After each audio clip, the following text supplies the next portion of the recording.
Our goal is to get through all of God's Word, and we do it chapter by chapter and verse by verse. We've been doing this for over 6 years, and last year we did Matthew, Mark, Luke, and John, and this year we've been starting with the book of Acts, and we're now in Acts chapter 7. We use what's called the Interlinear Bible. It looks like this. It's a Greek to English translation, word by word. As you can see here, in the subtext you have the English, and in the main text you have the Greek. The idea is that you can have a literal translation from the original language, Greek, which the New Testament was written in. It also helps us then to translate or to begin to interpret different ways of looking at it. We have 4 major translations we look at, and in whatever Bible you have, feel free to join on in. Hey, Desi, good to see you. We have a parallel Bible that has the King James, the NIV, the Living Bible Paraphrase, and Revised Standard Version. So whatever Bible you have, get that out at this time to Acts chapter 7. And as I said, we'll go through it in the Greek and work together to interpret it, to see what it would mean for today's common language. All right. So it begins where Stephen is addressing what's called the Sanhedrin. The Sanhedrin are the religious council located in Jerusalem, and they're made up of a variety of, I guess I'd call it political parties, but religious leaders, and from rabbis to members of what's called the Pharisee party, those that were what's called the Sadducee party, and then there's also a variety of what's called Hellenistic Jews, sometimes that would join on in as well. We'll get into that some other time, but basically they ruled the law around Jerusalem, which then ruled the law around Judaism in general. So we pick it up in verse 1. Ibendeho Archarias, and the word we have, the arch usually means first or high, and Rias is priest, so they have this high priest. So then the high priest said, I tato hatos ake. So if these things are so, if these things are really happening, he goes on, Hode Fa Andres Adolphe. So he began to speak to the men. He says, brothers and pateros fathers, akosete, listen. So he's basically saying, listen up. All of you gathered here, men and brothers, listen up. Hotheos tis daxis ophi to patri. So he's saying the God that appeared in glory to our father, Abraham, the father of us, Abraham. So he's basically saying, listen up. The same God that appeared to the father Abraham, being in Mesopotamia, before rather dwelling in his Haran. So let's go look at a translation of the Revised Standard. It says a little different. It says, the high priest said, is this so? And Stephen said. So they're being accused of some things. And so he's before the Sanhedrin. He's explaining himself, looking back through history. He's beginning to explain what they would understand is their own heritage before he starts to talk about Jesus. So the high priest says, is this so? And remember, we ended it last night with his face is looking like an angel. He's standing before the Sanhedrin. He's not scared. He's peaceful. And it says his face glowed like that of an angel. And so the priest says, is this so? And Stephen said, brothers and fathers, hear me. The God of our glory appeared to our father Abraham when he was in Mesopotamia, before he lived in Haran. So he's this kind of saying, remember, I'm a part of you. I'm a Jewish person, and I know my history. He goes on to say, and this is, again, Stephen talking to the religious council. He's schooling the schooled, if you will. He says, Kai epen prosaton. And he said to them, Exelphe, go out, ek tes ges, out of the country of you, from your synagogues, your kindred or your cousins or your relatives, su kai dura of you, and come into the teen hin, that's it, teen gin hin, the land which, and soy dexo, that I will show to you. So again, in verse 4, we're reading the RSV, he says to him, depart from your land and from your kindred, and go into the land which I will show you. So he's explaining to the Sanhedrin, which they already know, that he knows his history, and he's explaining the beginning of why Jesus was there. So verse 4, then having gone out from the Chaldeans, tote exelphan ekais Chaldean, Catechesen he dwelt. So catechesen is this conversation of kind of camping with or dwelt there in Sharan or Haran. Kekathnin medito apathoin. And thereafter died the father of him, Ton Patera. And in Metakosin he removed him into the Gin, the land which you are now dwelling. So basically he's explaining the journey of Abraham to Haran, and from Haran now to the promised land. 5. Kai uk edoken ato plironimian. And so he gave him this land as an inheritance. In ato uda bima meaning the length of a podas, which is 1 foot. So he gave him an inheritance in it, not even the length of a foot he promised to give him for a possession. So that's kind of weirdy wording, right? So let's read it in the RSV again. So it says, then he departed from the land of the Chaldeans and lived in Haran. And after his father died, God removed him from there into this land in which you are now living. Yet he gave him no inheritance in it, not even a foot's length. But he promised to give it to him in possession and to his posterity after him, though he had no child. So he's explaining again the story of Abraham and then where Isaac was born.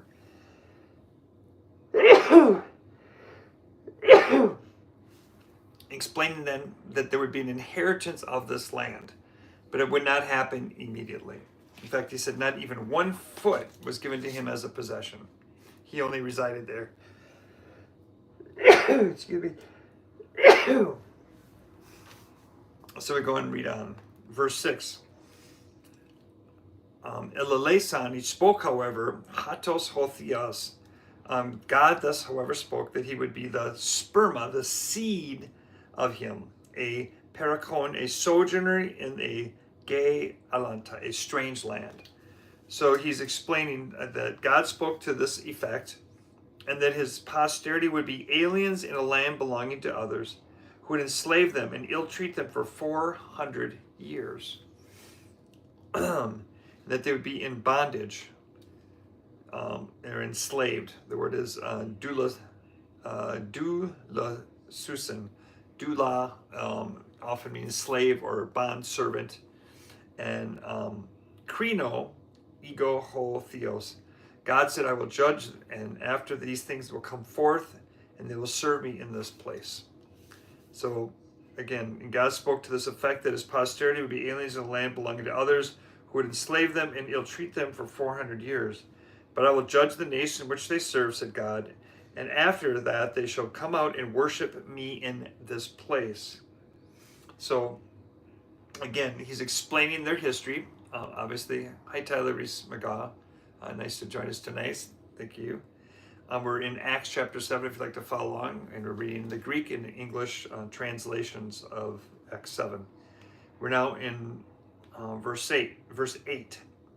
Kai adoken ato deathikan. So, and then he, referencing God, gave to them a covenant of peritomis, which is to cut around, which is the word for circumcision, because they cut the foreskin of the penis as a sign, as a sperma, as he called it, as this covenantal sign.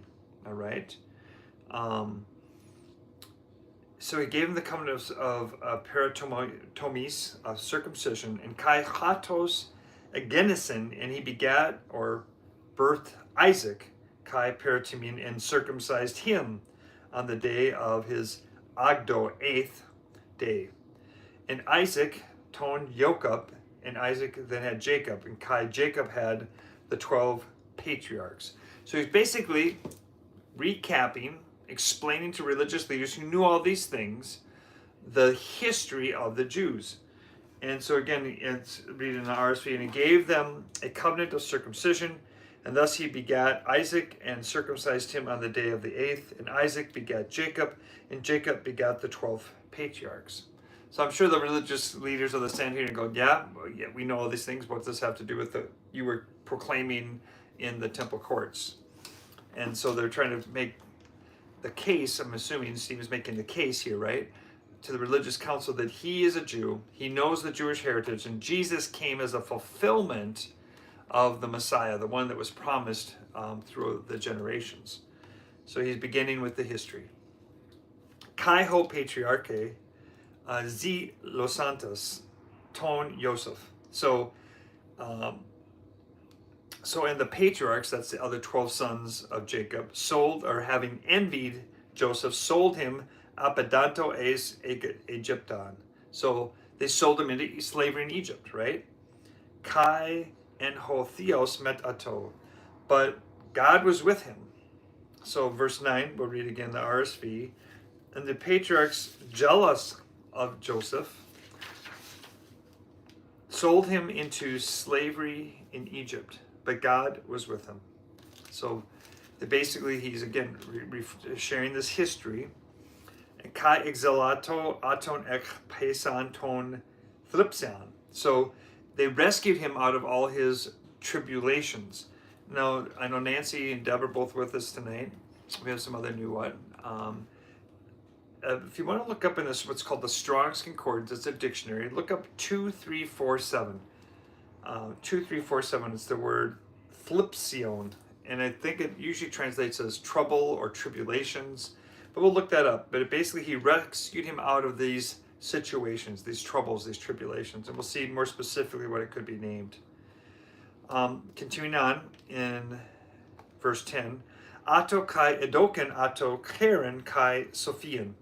So they gave him favor in wisdom. Sophia is always wisdom, the goddess of wisdom, before Pharaoh, Basileus, who was the king of Egypt. And Kai Karatisen, he appointed him the He-Gomenon, ruler over Egypt. And Kai F. Holonton Oiken Ato, and over all of his house. So again, we'll read it in RSV. And he rescued him out of all of his afflictions. So here we have the word afflictions, or so we could have the word afflictions. It could be tribulation. Waiting to see what, again, I'll read the number out for those who are online. 2347. 2, 3, 4, and the number 7. 2347 in our Strong's Concordance. All right. So it says, again, they appointed him over ruler of Egypt and over the house of him. So we'll read it in the RSV, verse 10.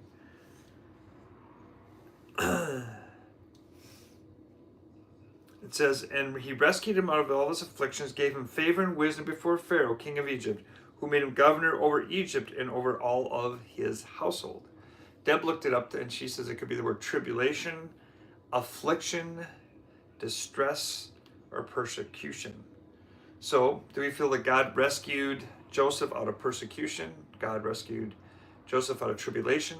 God rescued Joseph out of affliction. What word do we think best describes that? Dancy has anguish, persecution, and burdened. Those are also good definitions. So between Deb and Nancy and others out there, give us your best translation. What do you think is the best word to describe what was Joseph going through when he was in slavery in Egypt? Was he going through affliction? Was he going through persecution? Or was he going through tribulation? Those look like the three. Tribulation, affliction, and persecution. Pastor Deb votes for affliction. All right, we'll wait and see what others say. We go on to say verse 11. So Ethan de Limos F. Holenten Egyptian. So then there came a famine on Egypt and Canaan, and affliction, the same word, thlipsis, was great. Megali, very great. And Kai Uk Huriskan, and they were not finding any kor tasmata. They were finding no substance, no way to take care of themselves.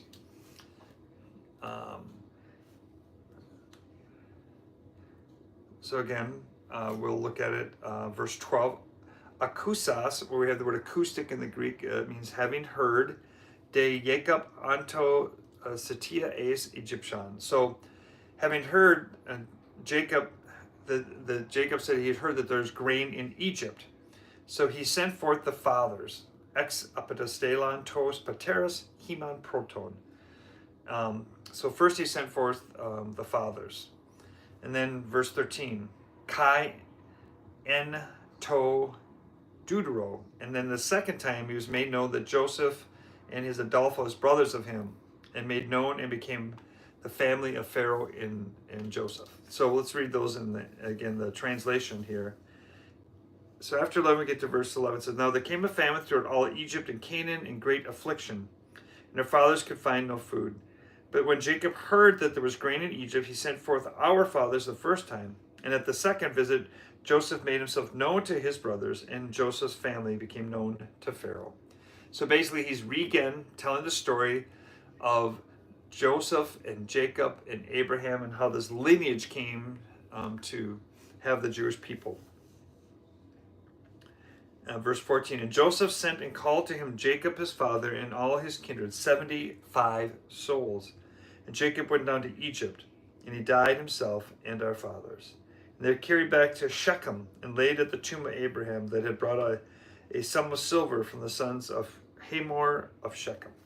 So we're seeing here at the very end there, he's explaining to them all this history about Abraham and Jacob and Joseph and how they all came to reside in Egypt. And then how when he passed away there, they went back to Shechem and buried him, and he was placed in the tomb that Abraham bought for a sum of silver. So we're going to pick up the rest of it tomorrow night when we move into the next side of the story where he begins to talk about Moses and the deliverance. Before we move on, I'm just going to read the King James and contrast that at the end here with the interlinear we've been reading and some of the other translations perhaps that you may know as well. So chapter 7, so Jacob, we'll look at 15. "So Jacob went down into Egypt and died with his fathers. And he was carried over to Shechem and laid at the sepulchre," which is another word for above ground tomb, "sepulchre that Abraham bought from a sum of money and the sons of Emor, the father of Shechem." So then we have here, "Then Jacob went down to Egypt where he and his fathers died." This is an NIV. "Their bodies were brought back to Shechem and placed in the tomb." So the word tomb is similar to the other word, what was it used? A sepulchre. "And Abraham had brought him from the son of Hamor at Shechem for a certain sum of money." The Living Bible says,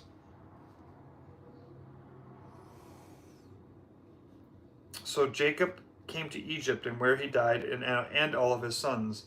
All of them were taken to Shechem and buried in the tomb Abraham had gotten from his sons Hamor, Shechem's father." So all very similar. And so we will end here in chapter 16 tonight and pick it up tomorrow night in 17 of Acts 7. Begin to hear the rest of the story that Peter is telling this, not Peter, Stephen is telling the Sanhedrin. All right, let's close tonight with the words that Jesus taught us to pray. "Our Father, who art in heaven, holy be your name. Your kingdom come, your will be done on earth as it is in heaven.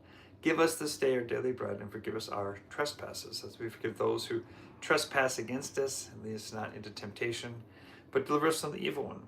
For thine is the kingdom, and the power, and the glory forever. Amen." Good night, everybody, and we will see you again tomorrow night.